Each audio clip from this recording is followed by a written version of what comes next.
Kalau dibilang kesepian tuh gue selalu ngerasanya kayak kalau gue physically lagi nggak sama orang, kayak itu menurut gue udah sampai tahap kesepian karena gue tuh orangnya nggak pernah bisa ditinggal sendiri sebenarnya. Berpengaruh banget sama karyaku kayak gitu, especially dari segi ngelukis, karena setelah berakhir hubungan aku sama my significant other, itu aku seneng banget karena aku bisa curahin perasaan aku di situ.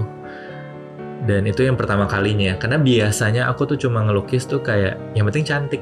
Saya dari dulu ya kalau misalnya ya lagi sedih atau lagi gimana ya pasti saya main gitar, saya main gitar klasik. Setelah ketemu ternyata fine aja.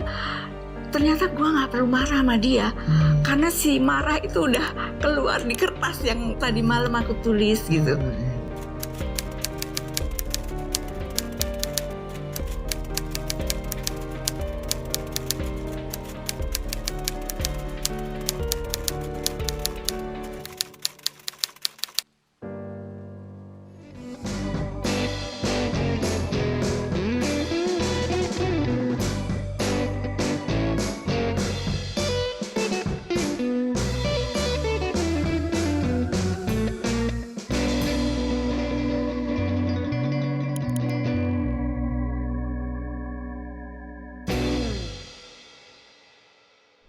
Prisil, Iya. Prisil ya, panggilan akrabnya. Panggilan akrab, panggilan akrab. Nah, lo kan udah lama lah berkecimpung sebagai public figure di dunia entertainment since Lil Kid ya. Since Lil Prisil. Kayak kecil banget segini tuh lo udah berkecimpung ya. Udah Nyebur. puluhan tahun lah ya. 37 sekarang. Nah, selama lo hidup under the spotlight, bukan under the sea ya, under the spotlight. Teman-teman sorry ya, ini distractionnya banyak banget. Selama lo hidup under the spotlight dan selalu dikelilingin banyak orang, maksudnya yang kayak manajer lo, teman-teman satu industri lo, gitu, kru segala macam. Kok lo mau ketawa? Kenapa? Terus? Maksudnya lo selalu dikelilingin banyak orang, kayak sebenarnya lo pernah ngerasa kesepian gak sih? Kalau dibilang kesepian tuh gue selalu ngerasanya kayak kalau gue physically lagi nggak sama orang, kayak itu menurut gue udah sampai tahap kesepian karena gue tuh orangnya nggak pernah bisa ditinggal sendiri sebenarnya. Kayak I enjoy my time alone sometimes, tapi gue tuh akan terus kayak nyari pegangan gitu loh, kayak gue harus selalu ada orang di samping gue gitu karena mungkin gue nggak tahu ya, mungkin dari dulu tuh gue dari kecil kayak nyokap gue tuh suka ninggalin gue kerja dan segala, gue tuh kayak sering banget spend my time at home with my grandma sama mbak gue di rumah. Jadi kayak mungkin I'm missing that sensation in a way. Jadi kayak gue tuh gak boleh sendirian karena sampai nyokap gue aja make sure gue gak boleh sendirian gitu walaupun gak sama dia. Jadi sekarang sih gue gak pernah, puji Tuhan gue tidak pernah merasa yang kesepian gimana-gimana karena gue akan selalu kayak kontak orang untuk nemenin gue. Kayaknya gue justru trauma akan kesepian deh. Kayak gue fobia kesepian. Kayak gue gak mau sampai gue ngerasa kesepian gitu. Berarti lo merasa gini, arti kesepian bagi seorang Agatha Priscilla adalah di saat lo gak bersama orang. Betul. Mau lewat telepon, mau physically gitu. Bener-bener lo sendiri itu kesepian buat lo. Iya, atau ya maksudnya kayak kalau lebih deep dari itu kayak gue takut kehilangan orang yang gue sayang gitu loh. Maksudnya gue takut kayak gue gak tahu dia di mana. Dia nggak tahu gue di mana, itu tuh gue anxious pasti gitu. Anxiety, waktu Indonesia bagian anxiety. Betul. Berarti lo akan selalu mencari distraction atau lo menuangkan seenggaknya kayak pikiran lo di satu hal sampai kayak lo tuh nggak benar-benar kosong dan sendiri. Betul gitu. sekali. Dalam jiwa dan raga ini. That's me, you know it. Anyway, dia sahabat saya. Oh gitu ya? Hah? Sahabat? Bukan ya? Di kamera doang teman-teman. Kita pure bisnis. Wow, no hanky-panky. No hanky-panky. Lanjut. Arti kesepian lo itu bener-bener lo yang kayak sendiri gak mikir apa itu lo, oh gue kesepian nih gitu. Iya, gue selalu harus punya, gue fidget gitu loh. Kayak kalau gue diem tuh gue gak bisa, kayak gue gak cerita sama orang. Apalagi kalau gue lagi punya pikiran gitu. Susah banget untuk nahannya, kayak jangan cerita sama orang. Maksudnya kayak apa yang gue rasain. Maksud gue orang-orang terdekat ya. Gitu. Kalau nggak ada tempat itu tuh gue akan anxious banget. Nah, jadi lately lo tuh menuangkan gini, lo mencari distraction ya bisa kita sebut, atau lo Yeah. menuangkan energi lo dan waktu lo tuh ke hal apa gitu? Gue mulai merasa kayak kan lama-lama gue ngerasa kalau misalnya gue selalu ada orang tuh jadinya di guanya nyaman tapi belum tentu orang lain nyaman kan, kayak ya mereka punya urusan sendiri, mereka punya kegiatan masing-masing. Jadi I'm trying to find the best way untuk kayak nggak harus selalu ada orang dengan olahraga. Ternyata gue baru kepikiran kayak pas waktu itu gue mulai rutin olahraga, gue ngerasa kayak oh ternyata tuh spending my time alone without my friends tuh juga menyenangkan loh. Maksudnya gue menemukan bliss saat melakukan kegiatan itu gitu. Jadi semenjak itu kayak gue jadi rajin olahraga dan sebagainya. Dan yang pasti ya kalau the ultimate thing yang gue bisa lakukan ya dengan nulis lagu. Itu tuh maksudnya bikin gue kayak lupa akan semua masalah-masalah yang gue punya gitu. Pas lagi olahraga, pas lagi nulis lagu, pas lagi nyanyi gitu. Itu sih yang bikin gue lupa dengan masalah. Berarti lo selalu maksudnya menyibukkan diri lo menyibukkan sendiri diri gitu jatuhnya, ya? iya jadinya kayak gitu. Karena gue gak bisa diam. Betul. Gue kayak bola bekel. Anyway, intermezzo gue waktu itu tuh setiap teman kuliah sama dia kan. Terus setiap malam tuh kayak kita harus punya kegiatan. Main tes kokologi. Beli martabak, nonton bioskop. Gimana nggak gembil? Iya betul. Nah, tapi selain hal-hal yang kayak lo olahraga, terus juga stuff that related to your work gitu, kayak ada apa lagi nggak sih yang lo menghabiskan waktu dan energi cukup banyak di hal itu gitu? Untuk sekarang gue fangirling BTS sih. Oh, wow. Gue bener-bener menghabiskan waktu, energi, perhatian, basically diri gue untuk mereka, untuk 7 bujang Korea itu. Oh, ARMY. Aku Kakak ARMY ya? Iya betul. Siapa biasnya? Untuk sekarang Jimin. Oh, oke. Ini beneran mau dibahas? Mungkin ada pesan-pesan untuk Jimin ntar ya. Ya Allah. Siapa tahu Jimin. Masalahnya ya, Jimin mau kayak belanja ke supermarket aja tuh nyari waktu susah, gimana nonton di podcast. Amin tapi ya. Amin. Thank Siapa you. tahu Jimin. Amin minta hai Jimin sarangnya opa cinca. Sarangnya borahe. Nah, tahun lalu kan lo juga ke LA Betul. untuk fangirling ini. Untuk naik haji katanya. Nonton konser. Fangirling ini kan adalah salah satu distraction bagi lo ya untuk saat ini. Lumayan sih. Dan tahun lalu lo nonton BTS ke LA, dan juga sebenarnya gue penasaran sih, kayak tadi kan lo bilang ini menjadi distraksi gitu. Kenapa? Emang apa yang lo lakukan di hal ini, di fangirling ini gitu? Apa ya, kayak gue merasa kayak gue awalnya tuh gue nggak tahu kayak gue kenapa bisa kayak sampai se-ngefans ini. Sebenarnya gue tuh juga nggak tahu gitu. Tapi gue nyadar pada saat kayak gue scrolling TikTok yang sekarang FYP gue isinya mereka semua. Gue selama 2 jam tuh gue bener-bener kayak nggak ada di tempat ini, ngerti nggak? Kayak gue kayak oh ternyata ini loh rasanya kayak merhatiin sesuatu yang lo tuh nggak sadar kalau lo tuh suka banget sama nih hal gitu, hal ini gitu. Tapi kayak gue baru nyadarnya pas gue bisa duduk diem 2 jam gak ngapa-ngapain, cuma ngeliatin mereka, kayak berarti gue emang bener-bener tertarik sama mereka ya gitu. Sampai akhirnya gue dalami. Zodiak semua personil, moon sign semua personil, sampai akhirnya gue kayak oh gitu. Maksudnya gue kalau dibilang kagumnya kenapa ya pasti gara-gara kayak the way they present themselves to the world ya, maksudnya dari stage act dan segala macam. Tapi kayak apa yang bikin gue ngerasa fangirling ini tuh kayak sebuah distraction ya, karena itu kayak gue bisa nggak mikirin masalah gue dan cuma fokus ke dia doang gitu.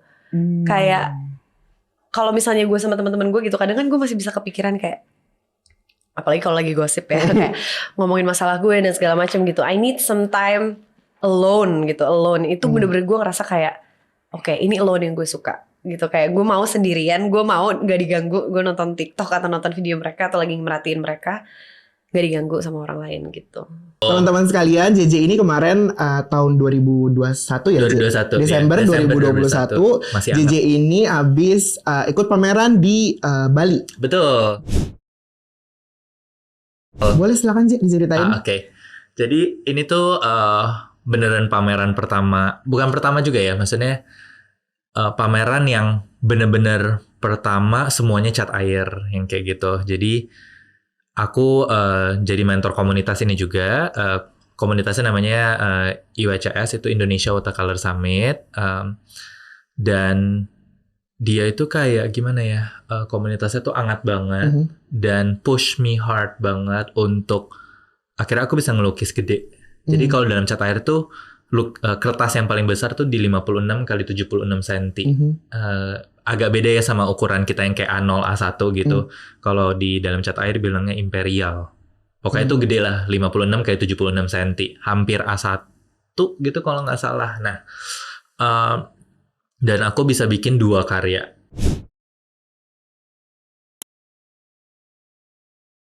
Kayak gitu dalam waktu yang terbilang cukup singkat ya, kayak mungkin 2 bulan gitu. Itu aku seneng banget karena aku bisa curahin perasaan aku di situ. Dan itu yang pertama kalinya, karena biasanya aku tuh cuma ngelukis tuh kayak yang penting cantik. Udah. Nggak ada yang apa Ya yang udah, pengen gue iya, sampein iya, gitu ya melalui karya ini.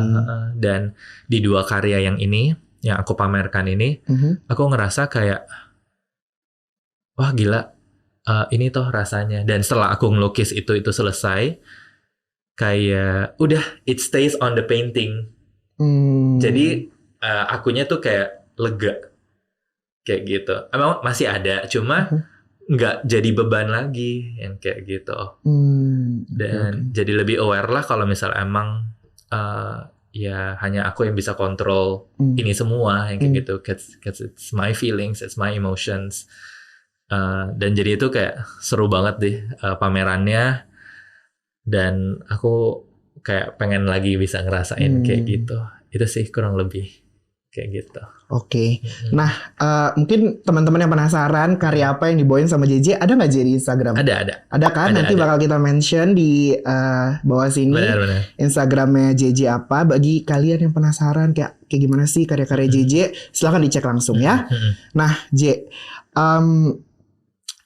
seperti yang tadi lo udah bilang lo akhirnya bisa lah kembali gitu, kembali lagi menjalani hari-hari lo menuangkan karya, menuangkan apa ya, atau ada added value dalam karya lo gitu sekarang. Apa sih yang lo pelajarin dari pengalaman lo mengenai si kehilangan your significant other ini? Upaya apa sih Kak yang mungkin Kak David pernah lakukan untuk mengatasi kesepian, kesedihan yang ditinggal almarhum, dan apakah bermain gitar klasik gitu membantu untuk mengatasi kesedihan juga untuk Kak David? Oh iya, pasti ya. Saya dari dulu ya kalau misalnya ya lagi sedih atau lagi gimana ya pasti saya main gitar ya. Saya main gitar klasik. Banyak kok lagu-lagu gitar klasik yang sedih-sedih juga banyak. Ya itu ya saya mainin. Biasanya setiap tahun dari 2017, 18 sampai yang kemarin kita bikin event untuk dia gitu. Ya saya sengaja saya bikin event seperti itu supaya sebenarnya tujuannya supaya sosok seperti Anton Della Perkasa tuh nggak hilang gitu loh. Karena ya ini sosok orang yang mempunyai visi misi besar sekali buat memajukan gitar klasik di Indonesia gitu. Nah itu, saya biasanya sih kalau misalnya pas nih event dia, ya saya berusaha memainkan lagu yang misalnya yang dia suka gitu, atau yang menggambarkan sosok beliau gitu ya. Iya, sosok suasana seperti itu, kira-kira kayak gitu. Oke, berarti Kak David menyelenggarakan event untuk mengenang gitu ya Kak ya. Iya. Itu udah mulai dari kapan sih Kak eventnya itu? Dari 2017 kita bikin pas kejadian itu kita bikin itu rame-rame itu di bulan Desember sih, di bulan Desember. Lalu tahun berikutnya juga kita bikin lagi ADGF, jadi Anton Della Perkasa Gitar Festival gitu.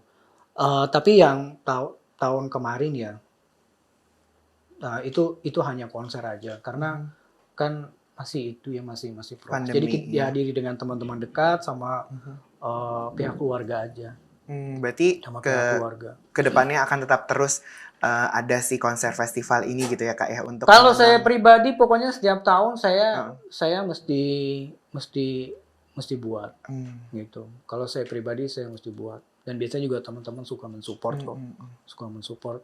Ini kapan lagi? Ya pasti kalau saya buat karena ya ini yang saya gimana ya? Yang saya ngerasain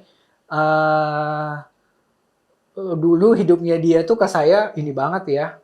Aduh saya nggak bisa diomongin deh gitu.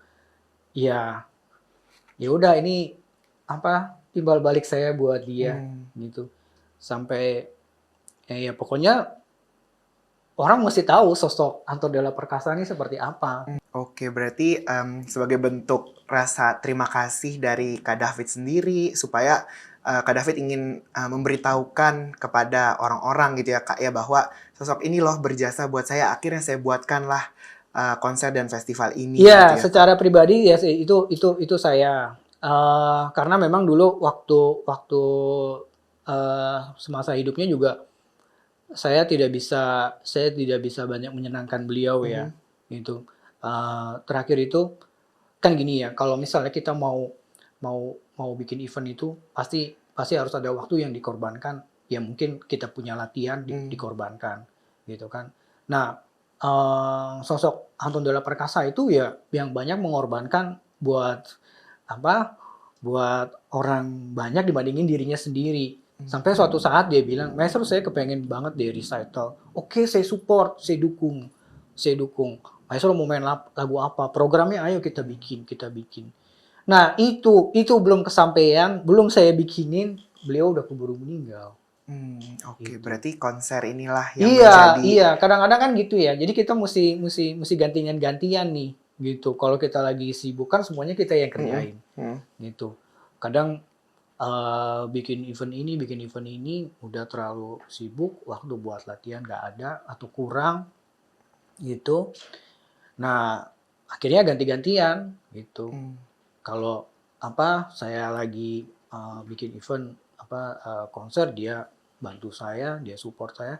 Nah, waktu itu dia kepengen seperti itu. Dia bilang ke saya bilang, ayo kita susun. Nah, udah dia udah mulai sedikit gitu bikin konser kecil gitu, sudah mulai dan saya datang saya lihat, tapi yang konser besarnya itu yang sampai sekarang nggak kesampaian ya, dia keburu meninggal. Ya itu sih buat saya pribadi memang yang itu ya yang saya pengen balas gitu loh. Dulu saya nggak bisa, ya kan? Dulu saya nggak sempat ya sekarang deh udah. Nah kalau untuk generasi muda, adik-adik ya saya kepengen tahu gitu bahwa ini loh, ini ada sosok seperti ini loh gitu. Kalian jangan cepat menyerah gitu. Ini ada sosok yang memang ya jasanya tuh besar banget gitu buat perkembangan gitar klasik di Jakarta deh. Saya nggak bilang di Indonesia lah, Jakarta lah gitu. Nah, kita mulai bahas lebih dalam lagi ya Mbak ya Yeah. mengenai si Writing for Happiness Yeah. ini. Kira-kira apa saja sih Mbak yang perlu dituangkan ketika menulis untuk kebahagiaan gitu? Ya, jadi kalau menulis untuk kebahagiaan, writing for happiness itu kan sebetulnya lebih pada expressive writing, ya menulis ekspresif gitu ya. Nah, gampangnya itu gini, gampangnya kalau Nadir curhat sama saya, jangan bilang-bilang loh. Enggak, aku nggak bilang-bilang. Habis itu kan udah lupa kan, suatu saat misalnya, Nadir kok gue digituin sih sama Nadir, terus aku ceritakan lagi, ya kan? Nah, saya selalu ingat nasihat dari senior saya. Dia selalu mengatakan begini, jangan pernah menceritakan aib, bahkan kesedihan bahkan luka, bahkan apa pada orang, ya kan? Itu ibarat seperti kamu, sorry to say ya, ibarat seperti kamu buka celana di depan umum. Itu tinggal nunggu aja orang tendang pantatmu deh. Mungkin ketika lihat gitu orang kasihan ya, tutup dong, dibantu ditutup, dilindungin gitu. Tapi sesudah berjalanan waktu gitu, terus kasihan ya, pantes suaminya kayak gitu, dianya kayak gitu, pantes saja begini dan seterusnya. Jadi perbincangan, dan itu di era sosial media ini kan ngeri banget ya, orang curhat di sosial media dan sebagainya. Dan kecenderungannya ketika kita curhat kepada orang atau secara langsung atau melalui sosial media yang jejaknya tidak akan terhapuskan sepanjang masa, itu efeknya ternyata justru lebih parah. Nah, dengan Writing for Happiness ini, kenapa lu gak curhat pada kertas kosong? Dia tidak akan pernah berbohong. Dia tidak akan pernah mengkhianatimu ketika kamu katakan, kamu jangan bilang-bilang ya, aku nulis kalau Nadir itu jelek. Dia akan diam aja. Kalau suatu saat kita udah merasa rilis dengan beban pikiran dan perasaan kita, kita boleh robek, kita boleh bakar, atau boleh simpan atau apa, tapi hati dan pikiran kita udah kembali normal. Pikiran itu kan seperti ini. Kalau beban masuk terus Penuh. kan penuh. Kalau penuh bisa meledak, bisa luber dan seterusnya. Nah, itu yang kita harus rilis. Oke, berarti prinsipnya begitu. Oke. Berarti kuncinya ada yang diluapkan gitu ya Mbak ya. Ada yang diceritakan, tapi demi menjaga si kesehatan kita untuk nggak dealing dengan cerita itu diceritakan ulang atau disebarluaskan ke orang yang kita nggak percaya gitu, adalah dengan menulis di kertas kosong gitu ya Mbak ya. Ada satu hal lagi, ini pengalaman empiris ya. Jadi pernah satu kali, jadi proses sampai pada program Writing for Happiness itu memang setelah ditelusuri, digali ke belakang-belakang, itu ada proses-proses yang kemudian menjadi pembenaran ya, menjadi bukti dari kegiatan ini, meskipun secara kajian ilmu sudah ada yang melakukan itu, tapi secara empiris saya juga mengalaminya. Misalnya begini, yang namanya hidup itu kan nggak semuanya mulus indah, seperti pelangi warna-warni dan seterusnya, itu kan enggak ya. Nah, satu hari pernah aku tuh berantem sama senior, bayangkan berantem sama senior, mau ngelawan dia senior, nggak ngelawan kok, kesel gitu banget ya, gitu kan. Nah, terus sampai satu hari aku berpikir, oke, aku mau marah, kan kata orang tuaku kan kamu harus asertif ya, harus membicarakan kalau kamu ada masalah gitu kan. Nah, ketika itu terjadi kan rasanya di sini dongkol banget. Kemudian besok aku ketemu sama dia, mau ngomong apa ya, aku tulis semuanya sampai kata per kata aku tulis. Nadir, sorry ya, gua harus ngomong sama lu soal kejadian kemarin ini. Lu tuh ya, gitu, ragunan banget ya. Lu tuh ya gini. Gua marah, kesel banget.